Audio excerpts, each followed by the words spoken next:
However, just imagine for one moment, that today's leadership will have such a cast of mind, one that makes demands of sacrifice from its citizens.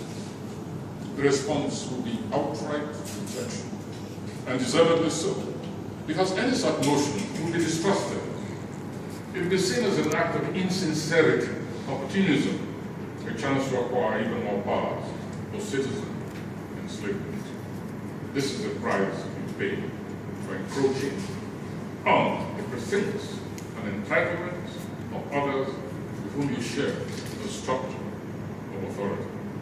You lose the trust of the other legs of, in this case, the governance tribe. Every act, especially in abnormal circumstances, reviewed with extreme suspicion, and the gates open wide without any strenuous effort on its part to the triumphant progression of the enemy. That is the collateral damage that the abuse of power attracts to whoever should be, to whatever should be a collaborative undertaking.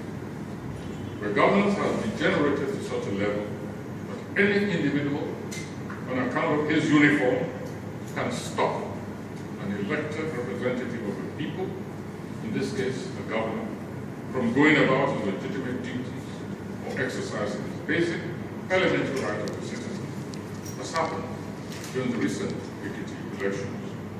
We do not need to guess what happens in a situation that calls for general mobilization, on which, needless to say, the goodwill and trust of all arms of government depend in a crisis. This, of course, requires the capacity for forward thinking. The shambles that punctuated a presidential campaign visit to the Obafemi Awolowo University a few days ago merely underlined the total alienation of President Jonathan from the reality that has engulfed the nation. Oh yes, political campaigns are part and parcel of the bloodline of the democratic process. We know that they never stop. However, as a national leader should go campaigning on the platform of ethnic support at a time when priorities dictate a united national engagement for survival is a grotesque undertaking that was tragically rebuked in the massacre of worshippers and desecration of the Kano Mosque. Almost simultaneously with the alienated gathering of selected crown heads and journeymen at the OAU campus, a macabre echo of Balthazar's feast. Long before Nyanya, long before Chibok, long before the mildest of the now innumerable violations of our basic right to exist as free citizens, the march of a nation towards implosion has dominated the landscape, but an obsession with the pettiness of power has obscured remedial vision, and thus the creative option is constantly open to any prescient leadership. If Somalia was too far away to instruct us, then surely Mali remains sufficiently close to us to serve as a border. With the invasion of Mali by Al-Qaeda and its clones and surrogates, we moved, I had a recent problem that truly bothers me. We moved from their importance, from their distant rumblings, to the wake-up knock right against our gates. And yet, leadership slumber continued unbroken. Mali was retrieved, the breathing space secure. But it would appear that this was when complacency took over and snoring attained its highest peak. The few waking moments have been spent on sterile, tawdry intrigues and consolidation on the marshes and quicksands of power. That failure in the aggressive destabilization of the enemy is the cross that the nation bears today.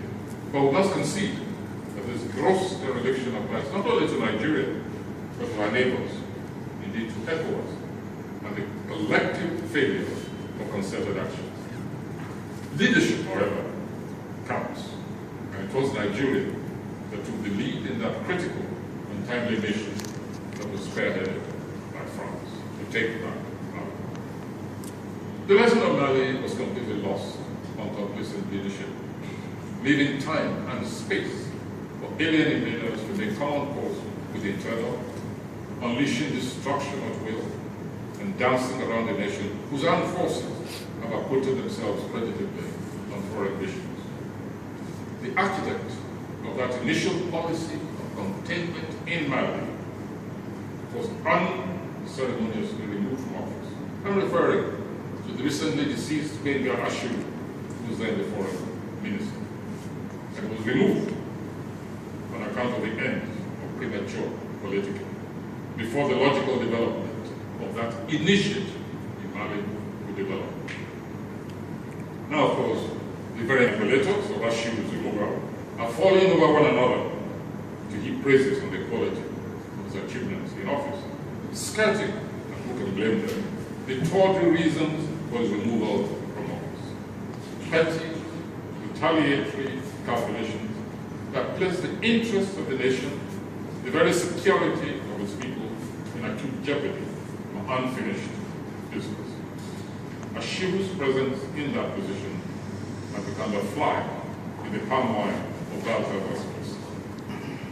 Caution, no one dares predict that the plight of the Nigerians today will be any rosier than his ideas being pursued to the end. However, the point is this: the process was interrupted, truncated without thought, petty politicking being made to override substance. I wrote Ashu to commiserate with him and to bolster his morale. He replied in only 2 words: use and dump. That was the email which he wrote. Use and dump. Ladies and gentlemen, defend yourself. This is what the perceptive have preached, and groups like the so-called Junior Task Force translated into action. The real heroes of the defense of the tattered Nigerian sovereignty. Among them is a hitherto unknown woman who's become one of the symbols of resistance. An ordinary woman turned extraordinary, one of the hunters who routed the diabolical hordes, who appeared to rout our military even before their appearance. Does this sound today so whimsical as it might have sounded at the time when I urged on the nation the organization of willing survivors of Boko Haram into local defense for their women especially, proposed that they be kitted out fully and formally inducted as auxiliaries? This lady, would appear, needed no such urgent manipulation. It was obvious for her, and others like her, that it was futile to await salvation from a center that is so self-obsessed with power, but it no longer sees even the danger of its very existence. The people must defend themselves. These are no ordinary times, and we have moved beyond orthodox solutions. Where 2 or 3 are gathered together, I shall complete those words in our way. We must anticipate, organize, obtaining or improvising the wherewithal as circumstances dictate. Fascism is the eternal enemy of freedom, and it comes both in internal and external forms. Today, it would be premature to claim that Suleiman Abba and the many incarnations of Shekau are cut from the same mold. But remember, we have been here before. Who can forget Sunday Adewusi, the original Robo-Cop? And so consider this. The record from the fascistic eruption of a Suleiman Abba may actually result in far greater casualties and in human degradation of society than those so far recorded, even at the hands of Shekau and his cohorts. That is the real and present danger. That is why the call for vigilance is real and urgent, and they need to clip the wings of predatory birds before they devour society. This call becomes paramount.